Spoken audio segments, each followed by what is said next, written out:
बिस्मिल्लाहिर्रहमानिर्रहीम। Chapter number 16 electricity. Number 1, blank number 1 देखें। Practically the whole dash of atom is concentrated in its nucleus. Practically the whole mass of an atom, जो atom का सारा मास होता है वो उसके न्यूक्लियस में होता है. Number 2, the electrons of the outermost orbit in an atom are known as, जो वो इलेक्ट्रॉन्स जो ऑर्बिट के आउटर मोस्ट शेल में होते हैं उनको हम कहते हैं valence electrons. The smallest unit of negative charge that can exist in nature, smallest negative charge क्या होता है? Electron. The force of attraction and repulsion, force of attraction और repulsion किस तरह से हम दे सकते हैं? Between F is equal to K Q1 Q2 upon R square. ये जो हमारे पास फॉर्मूला है कूलम्ब लॉ का. Coulomb is defined as the amount of charge carried by a current of, coulomb को किस तरह देखो, डेफिनेशन आ गई कूलम की, यहाँ से याद कर लो. 1 coulomb. Coulomb is defined as the amount of charge carried by a current of 1 ampere in 1 second. 1 ampere का करंट जितना चार्ज कैरी करता है 1 सेकेंड में उसको हम कहते हैं 1 कूलम. नंबर 6 बहुत आसान. Like charges repel each other और unlike charges attract each other. Number 7, the number of dash electrons are very dash in a insulator. number of free electrons, insulator में free electrons बहुत कम होते हैं. तो पहले blank में 7 के free और दूसरे में less. नंबर 8, 1 मिली एम्पेयर. मिली जो होता है ना वो होता है 10 की पावर -3. मिली क्या होता है? 10 की पावर -3. तो 1 मिली ampere is equal to 10 raise to the power -3 ampere. The graph between current passing through a conductor and the potential difference across its ends. बेटा जो भी चीज़ डायरेक्टली प्रोपोर्शनल होती है उसका ग्राफ बनता है स्ट्रेट लाइन और इन्वर्सली प्रोपोर्शनल में पैराबोला या कर्व होता है. If R1 R2 R3 resistances हैं कनेक्ट हुई हुई हैं तो इसकी टोटल रेजिस्टेंस हम किस तरह से देखते हैं? 1/R is equal to 1/R1 plus 1/R2 plus 1/R3 and so on. Number 11, if resistance R1 और R2 connect हुए हैं in such a way that potential difference across them always remains the same, this will always be possible.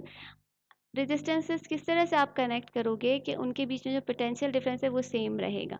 देखो यहाँ मैं एक diagram बनाती हूँ आपके लिए. ये रहे, ये 3 रेजिस्टेंसेस मैंने लगाई और इसको पोटेंशियल डिफरेंस यानी करंट का जो डिफरेंस है बैटरी से वो मैंने यहाँ पर ये बैटरी लगाई, इस मैंने इसको करंट प्रोवाइड किया. और फर्ज करें 6 वोल्ट का करंट. तो ये पोटेंशियल डिफरेंस किस केस में सेम होगा? जब मैंने इनको कैसे अटैच किया है, ये मैंने कौन सी अरेंजमेंट की है? पैरेलल. तो 11 में क्या आएगा हमारे पास? Parallel. 12, the rate of flow of electric charge in a conductor is called electric current. 13, in SI system the unit of electric field intensity is measured in, इसके दो आंसर्स हो सकते हैं. इलेक्ट्रिक फील्ड इंटेंसिटी को आप Newton पर coulomb में भी मेजर कर सकते हो या वोल्ट्स पर मीटर में भी. तो दोनों ऑप्शंस इसके करेक्ट हैं. Number 14, according to Ohm's law the dash flowing in the conductor, conductor में क्या फ्लो कर रहा होगा? ज़ाहिर है पानी तो होगा नहीं, करंट होगा. तो पहले में current is directly proportional to the potential difference.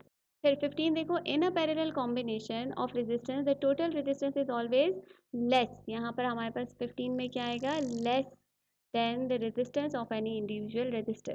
Number 16, potential difference between 2 point is 1 volt. potential difference 1 volt का होगा अगर एक जोल इलेक्ट्रिकल करंट चेंज होता है एक फॉर्म से दूसरे फॉर्म ऑफ एनर्जी में और 1 कूलम चार्ज जो है वो पास होता है एक पॉइंट से दूसरे पॉइंट में. तो सेकेंड नंबर पे हमारे पास क्या आएगा? कूलम. 16 ब्लैंक नंबर 16 में फर्स्ट है वोल्ट और सेकेंड है coulomb. Then dash revolve around the nucleus. इसमें आपको बताना है क्या चीज़ रिवॉल्व होती है around the nucleus? Electrons. Number C, electrons revolve होते हैं around the nucleus. The lighter particle in an atom is, इनमें से कौन सा पार्टिकल लाइटर है एटम्स में? That is again electron lighter particle है। Number 3, if the quantity of charge on each of the two bodies is doubled the force of attraction between them. अब देखो बेटा, यहाँ पर हमारे पास अगर चार्ज की बात कर रहे हैं, F इज इक्वल टू के को हम छोड़ देते हैं, कांस्टेंट है Q1 Q2 अपॉन R का स्क्वायर, बाकी सब चीज़ें हम अगर कांस्टेंट ले लेते हैं और चार्ज को हम कंसिडर करते हैं कि हमारे पास ये चार्ज 2 ये हो गया, डबल कर दिया हमने 2 ये हो गया, तो 2 और 2 हमारे पास कितना हो जाएगा 4, तो चार्ज जो है वो 4 टाइम्स हो जाएगा। सो सही ऑप्शन हमारे पास क्या है, B, the charge becomes, the force becomes 4 time. Number 4, the value of constant that occurs in Coulomb's force formula is, constant value जो Coulomb force formula की होती है वो क्या है, k, जिसमें आपको बताया ना F इज इक्वल टू के Q1 Q2, तो उसमें constant value हमारे पास क्या है 9 into 10⁻⁹ Number 5, if 2 joules of energy is required to transfer 1 coulomb of the, अच्छा वोल्ट्स किसके इक्वल होता है, volts is equal to joules per coulomb, ठीक है। हमें कह रहे हैं अगर हमारे पास जोल्स 2 हैं और कूलम 1 है तो वोल्ट्स कितने हो जाएंगे, ऑब्वियसली वोल्ट्स भी 2 हो जाएंगे, तो option B is the correct option, 2 volts. The substance, वो सब्सटेंस जो यूज़ होता है as a medium parallel plate capacitors के बीच में, आप पैरेलल प्लेट कैपेसिटर्स बना रहे हो, इनके बीच में जो चीज़ होगी उसको हम क्या कहते हैं, that is called dielectric. Number C is the correct option. 7 देखो, if the charge on a plate of a capacitor is doubled, अगर आप चार्ज एक प्लेट पे चार्ज डबल करोगे तो उसका पोटेंशियल डिफरेंस भी क्या हो जाएगा, डबल हो जाएगा। Number 8, the unit of capacity is known as, capacity के यूनिट को हम कहते हैं farad. E, dash is that which is connected in series with the line wire in circuit, घरों में क्या लगा होता है लाइन वायर के साथ, फ्यूज लगा होता है ना, तो number C is the correct option. तो कमर्शियल यूनिट ऑफ इलेक्ट्रिसिटी का, इलेक्ट्रिसिटी जो हमारे घर में बिजली आती है उसका कमर्शियल यूनिट क्या है, बिल हमारे घर में कैसे आता है, किलो वॉट पर आवर में आता है, kilowatt hour. Number 9, 11, electric power in watt is obtained as the product of, ये आपके टॉपिक में ना आपकी बुक में पूरी हेडिंग है एक, volt and ampere, volt and ampere मिलके क्या बनाती है, इलेक्ट्रिक पावर, तो जो प्रोडक्ट होता है वोल्ट और एम्पेयर का उसको हम कहते हैं electric power. Maximum value of alternating current, जो मैक्सिमम वैल्यू होती है अल्टरनेटिंग करंट की उसको हम क्या कहते हैं, किसी भी डायरेक्शन में उसको हम कहते हैं peak value. 1 mega ohm resistance is equal to, 1 mega ohm resistance किसके इक्वल होती है, 10⁻⁶ ओहम के। ऊपर वाली ब्लैंक तो मुझे खुद भी नहीं दिख रही है, एक minute, okay. In a gas discharge tube the electric current is due to the flow of, gas का जो डिस्चार्ज, गैस की जो डिस्चार्ज ट्यूब होती है उसमें इलेक्ट्रिक करंट किसकी वजह से फ्लो करता है, it flows due to electrons. Number D is the correct option, it flows due to electrons. फिर है which of the following, which one of the following is equivalent to joules per coulomb, इसमें से कौन सी चीज़ जोल्स per coulomb के equal है, that is number C, volts is equal to joules per coulomb.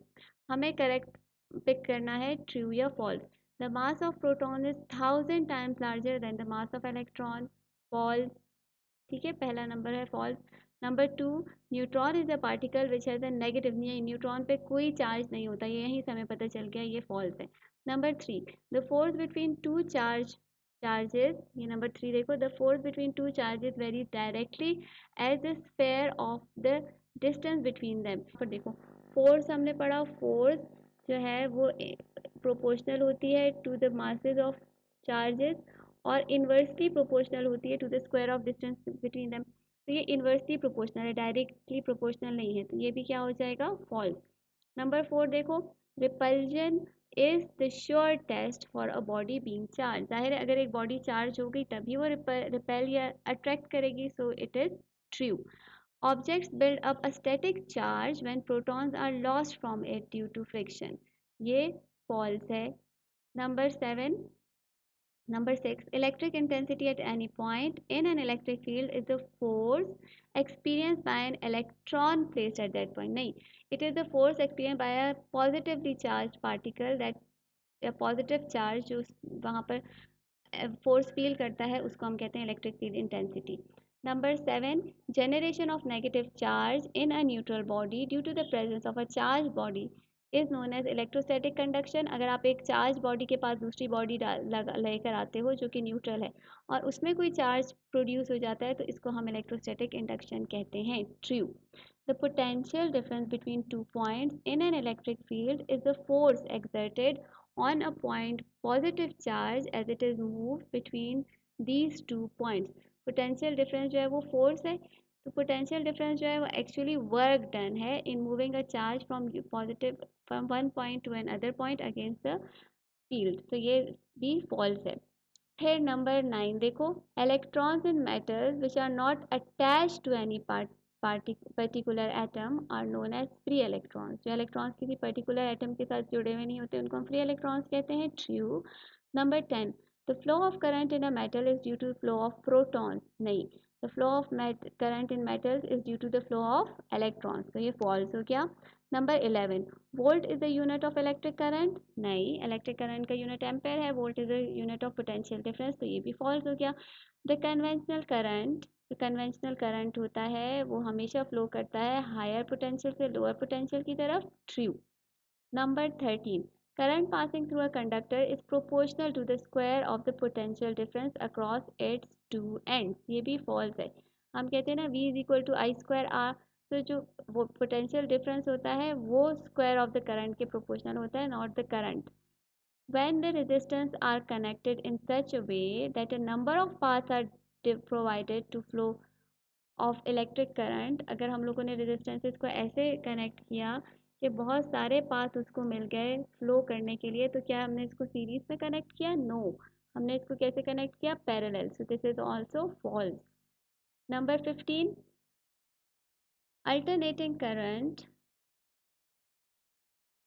is that which changes direction of flow after a definite period of time। yes, alternating current अपनी direction change करती है, trough से crust, crust से trough, crust, trough से crust and crust से trough। the unit of electric power is ampere। electric power की unit जो है वो ampere नहीं है, that's what। so this was the end of chapter number 16।